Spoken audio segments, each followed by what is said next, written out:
I don't know about the term Omonoia, coach, but I know that this place, this square, is central to the political life of Athens.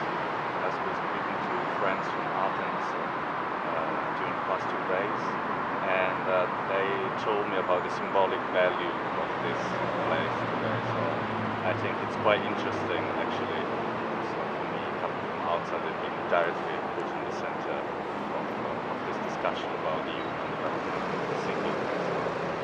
And I know it's a sort of difficult place. That's how it has been described to me. Yesterday, full of contradictions, but which are very significant for Greek political life. Even they said that in between Four Square in the center of Athens is actually where all the political decision making and the political life of Greece is made. And I think that this is one of the points which is at the center of the discussion. I think I would divide it in two parts. One part is this transforming the Biennale from an event that is happening for 6 months, 4 months, maximum every 2 years, to a more long-term process, which I find very interesting in the sense that it can actually create and act in a more concrete way also on what is the real life and development of the city, especially because this time span allows you kind of cover and follow what is the time of the real life into the city, and not just arriving sort of spot and kind of in an event after the other, no? But trying to kind of shift sort of the time perception and the capacity also of the people operating within the Biennale of grasping what is actually happening in the city.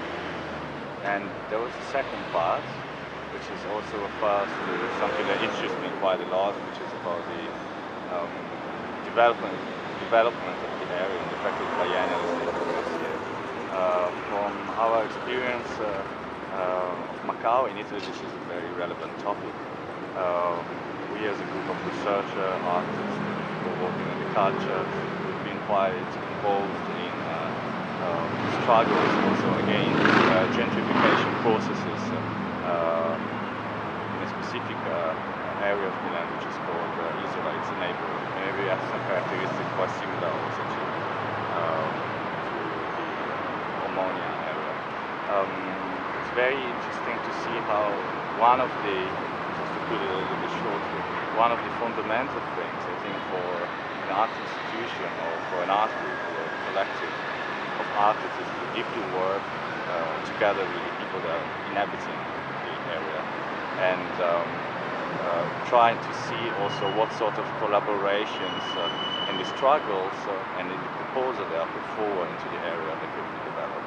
Otherwise there is a big risk of kind of being instrumentalized by powers, financial powers and parties that are using as a bridge, let's say, the art world in order to achieve the gentrification process. It's since a few years, I think since 10 years now, art is not considered only as a specific field, but sort of as a paradigmatic field. As we see also in Biennale, but also university, more and more economists and theoreticians, politicians, social scientists that are talking about art and using the arts as a, let's say, as a tool, as a field, in order to kind of put into practice some idea and some researches that maybe in the different academic fields, the different economical fields could struggle to find, because not orthodox. So in this sense, art is essential, especially also for the development of our production in Europe, which is very much centered on the production of science and communication. And of course, art also is a fundamental aspect of that. So the question I will make myself is how the arts can subvert or enter into broader processes of communication, into social media, into the university, into the economies. And today we had this panel about cryptocurrency, and I think what Tiziana Terranova mentioned as an open call for artists and people that are not economists, that are not coming from the field of the economics, to participate in what can be the invention, and to think about economy and about the invention of new currency is very interesting. So from the perspective of art. I think that I have the feeling, especially recently, that the idea of democracy that we had, it's a little bit sitting. We call democracy something that doesn't correspond to reality, but we keep it as a little bit of a shield in order to protect what are our interests and our ways of living. I think we are undergoing in the next year for sure a radical process of transformation where really our daily life will be disrupted. And we will have to reinvent or question from the beginning what democracy is, because at the moment we don't know it.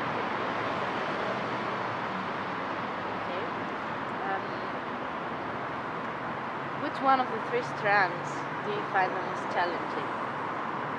Well, I've seen two.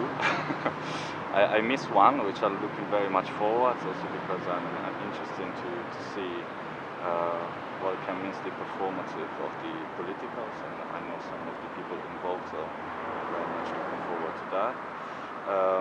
The one that regards me more closely is the one about the economies and cryptocurrencies. But I don't think we can separate it. I mean, the interesting things about this day, I think, is exactly seeing line of thoughts and experiences that are completely transversal to the three experts. A very interesting question was why not, for example, why to talk about new form of currencies, which grassroot currencies, where the value is decided by the people bottom up, and talking about experiences from abroad, and for example, not constructed biennial on the basis of this share and horizontal process of decision making. So this is a big possibility that we can take or not take.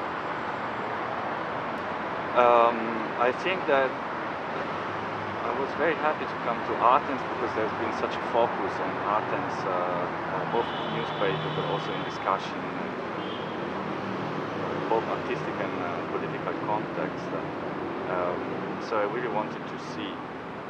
I'm here very shortly, so it's hard to have a precise opinion.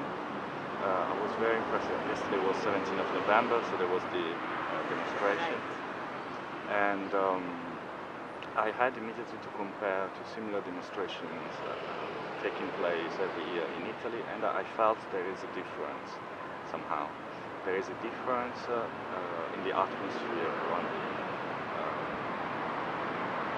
around the demonstration, which is very strong. It was very strong, not only for the amount of people that were in the streets, but also for the strength and the position that they were taking into the street and into the square, ready to defend themselves.